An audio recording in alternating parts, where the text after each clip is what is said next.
All right, y'all. I gotta know what's Luka's case to be the best player in the NBA. Does he have one, and where do you guys have him ranked?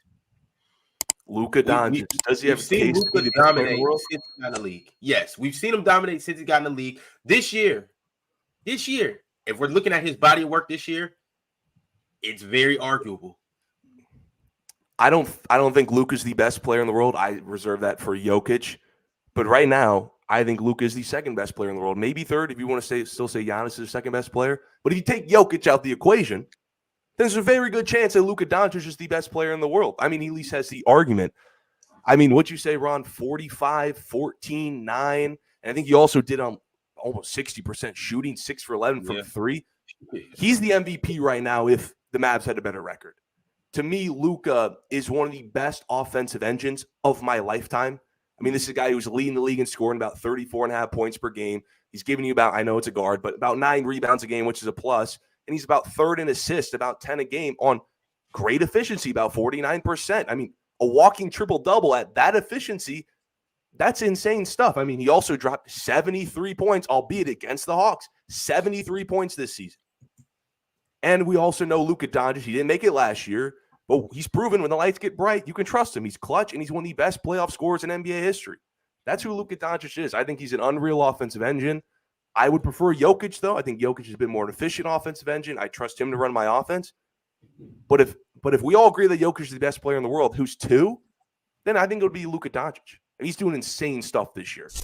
I mean, I think there definitely is a case for Luka to be the best player in the NBA. Like, it's definitely debatable for sure, but I don't think he is. For me, top of my head, I think Luka's like 3rd or 4th best player in the league. To me, I'd have to probably go Jokic, Giannis, and I think I might go Tatum like over Luka as well. I agree that the stats that Luka puts up are crazy and they jump out, and I feel like that's why everybody is very high on him. And I get it that this season he's been a lot better defensively, but I still think that he lacks in that area. So to be the best player in the NBA, I think that you have to be very good on both sides. And I think that Luka, even though, again, he has improved defensively, I don't believe that he's there on that side because I think that he has to exude so much on the offensive side of the ball.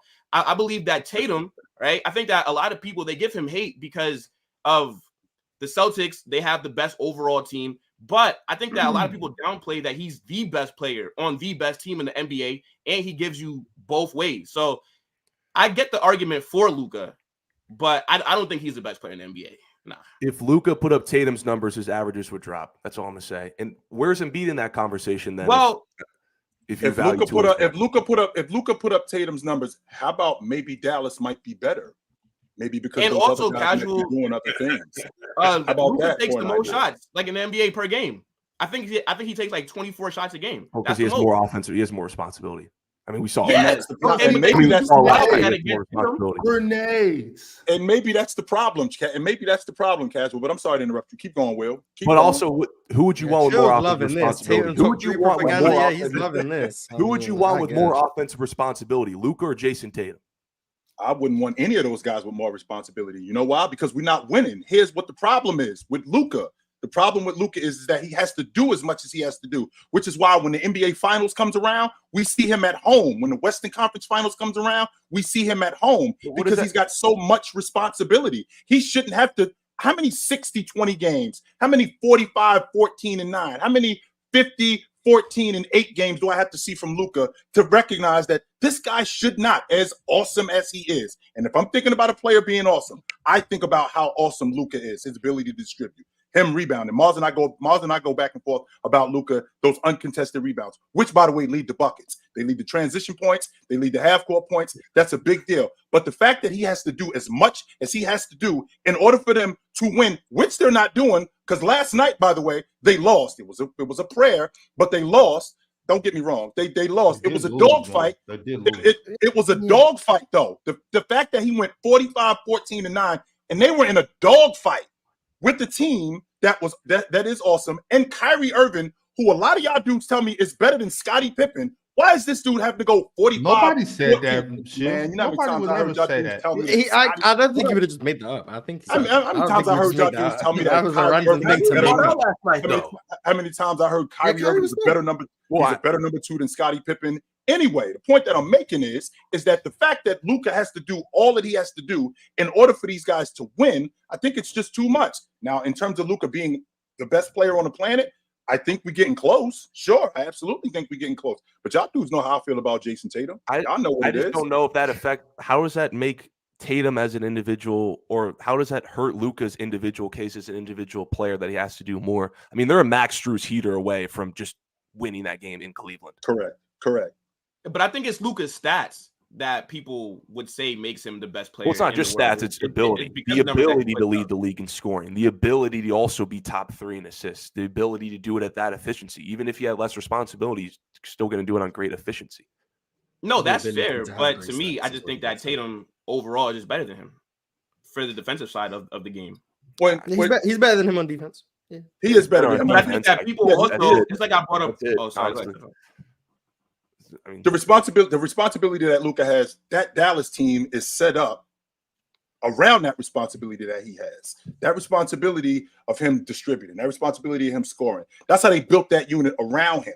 Now, if Luka's game were to change, which I don't think it is, because that's just his game, I think that they would be better. But the way he plays, that's not conducive to winning, because he has to do way too much in order for them to win. The fact that Jason Tatum is on the team that he's on, and he's still producing the way he is producing, I think that speaks volumes for his game. Because if you put Luka on Boston, they win in the NBA championship. So is Luka still going 35, 15, and 8 with all of those dudes? He's still pounding the basketball as much as he is? Is he still dominating the basketball as much as he is? Because the offense now changes with Luka. You have to be more conducive to what Luka's skill set is. It's not like you're just giving the ball to Luka and we're just going to let him rock with all of these guys that we have. Because we already seen what happened with him and Porzingis. We saw how that was going. Well, with that being said, Luka, his game, I don't know if in terms of it changing, but I think that the way he plays, that's not conducive to winning because he has to do too much. That's all. Did you feel this way about 1987 Michael Jordan? And not just 1987 Jordan. I also felt the same way, Mars, about 2008, 2009 James, when he led the Cavs in points, rebounds, assists, blocks, and steals. As awesome as he was, as awesome as Luka is, I'm thinking to myself, why does this dude have to do this much in order for us to win? He shouldn't have to do that much. In 2009, you thought LeBron was the best player in the game. And I still feel like that. But with that being said, I still didn't think that he had to do as much. He shouldn't have had to do as much in order for them to win. And that's not on. No, I get that. But I'm saying, like, even if he's in a situation where he has to do less, I'm just saying he has the ability to do it no matter what. No matter what his situation, he has the ability, even if he goes to a reduced role, to lead the league in scoring and score that many points. That's his ability. That's him. Anybody that shoots 25 shots a game has the ability to lead the team. Not everybody. Scoring. Not everybody.